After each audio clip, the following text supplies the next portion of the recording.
I'm looking at these stories and how they relate. And it occurred to me that what we're seeing is psychological projection as political wishcasting. And on the top of things, they look somewhat related. It's about censorship, and it's about everybody is Anne Frank, and it's about DEI, and it's about Target. But there is a real distinct through line here. And it's projecting what should be true, what they want to be true, projecting their feelings into the news, and by that making it political wishcasting. Let's feel this so strong that what should be true comes true. This is ABC News, and they're talking about a drop in foot traffic at Target, and they have a theory, which they sort of present as kind of a fact as to what's going on. Target, after the company announced it would scale back its diversity, equity, and inclusion programs. Data from analytics firm Placer.ai shows foot traffic at its locations has declined for 10 consecutive weeks. More than 200,000 people participating in a nationwide boycott against Target. Target made the announcement back in January as other companies pulled back on DEI initiatives after recent decisions by the Trump administration.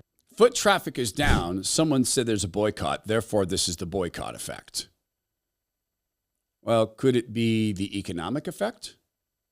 Could it be fear of tariffs? Could it be people being convinced that tariffs are already in place? Because there's a lot of people who've been convinced that tariffs are already in place. Could it be that people who shop at Target are now largely Democrat leftists who've been told that the economy is crashing, who've been scared about spending money? Could it be all these things? They don't tie that together. They don't need to, because it's political projection, which becomes political wishcasting. Now, that's one example, and it's a minor one. The other, though, is far more interesting. Dr. Mary Ann Frank. Now, I'm talking about Anne Frank because this week everybody's Anne Frank because of the deportation. Now, all the leftists are saying MS-13 is just like Anne Frank. Her name is actually Dr. Mary Ann Frank. She gets on and she exposes some massive, massive censorship and attempts to control the media coming from a nefarious source. But as I listened to this and watched her, it occurred to me this is projection and it's wishcasting because none of it's actually happening, not in the way she presents it in her business. If you are a medium-sized business owner or a small business owner and you have a corporate debit card or credit card that says the name of your company on it, that might not actually be a corporate card. Now, here's the deal.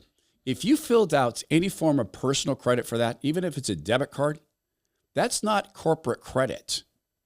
Your business has 2 credit ratings. You might not know that, but they exist. That debit card tied to your personal finances, your personal credit history, has pierced your corporate veil. So if, God forbid, someone decides to sue your business, even if it's a subchapter S, even if it's a corporation, if they decide to sue your business, they get to sue you. They get to go after your retirement account, your home, your kids' college fund, your savings. My friends at Visible can help solve this in 7 easy steps. They will help you set up actual corporate credit, completely divorced from your personal credit, so that you are safe. You put up the best wall you possibly can between you and your business. Plus, corporate credit grows much more quickly, and responsible use of it, and I'm not talking about going into debt for debt's sake. I'm saying responsible use can help you manage cash flow, help you leverage if you need to expand in wise ways, and if, God forbid, there's an emergency, you can use corporate credit to get through those stormy waters, all with far less risk, almost completely eliminating the risk of people being able to go after your personal assets. Here's the great news. They'll do this in 7 easy steps, and the rest of it you do on a website. About 10% you have to do. They'll walk you through the whole thing, and I'll make you a guarantee. Go to their website. It's govisible.com. Sign up for a free, no-obligation consultation. Here's my guarantee. You're going to learn something about your corporate credit, your business's credit. I did, and so did my friend Zach Abraham. You know, remember Zach on our show, my dear friend from Bulwark Capital? He was so impressed he became a minority investor in this. It's govisible.com. So this is Dr. Mary Ann Frank, and this looks to me to be a case of psychological protection or projection that has manifested itself into political wishcasting. These things should be going on because Trump is incredibly orange. Has within the span of a few weeks unleashed the greatest assault on the First Amendment since the Red Scare, while insisting that they are restoring freedom of speech. The censorship industrial complex is a thought-terminating, gaslighting cliche that attempts to portray the most powerful people in the United States as oppressed and silenced. The current president of the United States is ordering lawful residents to be surveilled, kidnapped, and expelled from the country because of their speech. He is? Because of their speech? Or does she mean because they are organizing on behalf of a recognized registered terrorist group, Hamas? Is it because they said things or because they did things? Is she aware, as she's speaking about this so-called censorship complex that she contends President Trump is running, is she aware that the maintenance workers at Columbia University who were held captive by people like that are now suing? And they're saying, because they happen to be black men, that it reminded them of the KKK. She's probably choosing to not be aware of that because she's projecting psychologically into political wishcasting. And Dr. Marianne Franks continues. He is attempting to dictate what words people are allowed to use, what educational institutions are allowed to teach, what values businesses are allowed to promote. So he's attempting to control what words people can use. She's testifying in a judiciary subcommittee in the House, an organ that had stricken the word mother and father from documents, birthing and non-birthing person, an organ that had insisted that members refer to men who pretend to be something else as something else. She is saying that President Trump is telling businesses which words they can promote.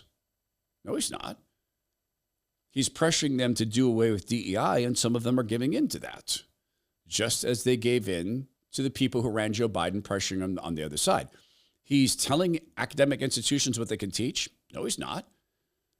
He's saying what federal dollars will support, which is part and parcel of the federal government for the past many hundred years, which is why you shouldn't take federal money unless you want to be controlled by the feds. And here's more from Dr. Mary Ann Franks. He is calling for critics and dissenters to be imprisoned and assaulted. He is threatening. He's calling for dissenters to be imprisoned or insulted? Really? People who dissent against him to be tossed into prison? He's arresting people who are in the country illegally. He's causing them to be arrested. Some of them have been deported because immigration judges have said they should be deported. And she continues with her fine statement. Journalists, students, judges, lawyers, religious leaders, governors, anyone he deems insufficiently loyal and insufficiently obedient. Trump's message could not be clearer. You either say what he wants you to say or you will be punished. This is an attitude of a king and not a president, a man who has declared himself above the law, including the First Amendment. Now, what's truly shocking, and there's no way to defend this, after she said this in the House, she was taken captive. And then shipped out of the country to an El Salvadoran prison. What? Oh, that didn't happen? That didn't happen. Somehow she got away with that. Imagine that.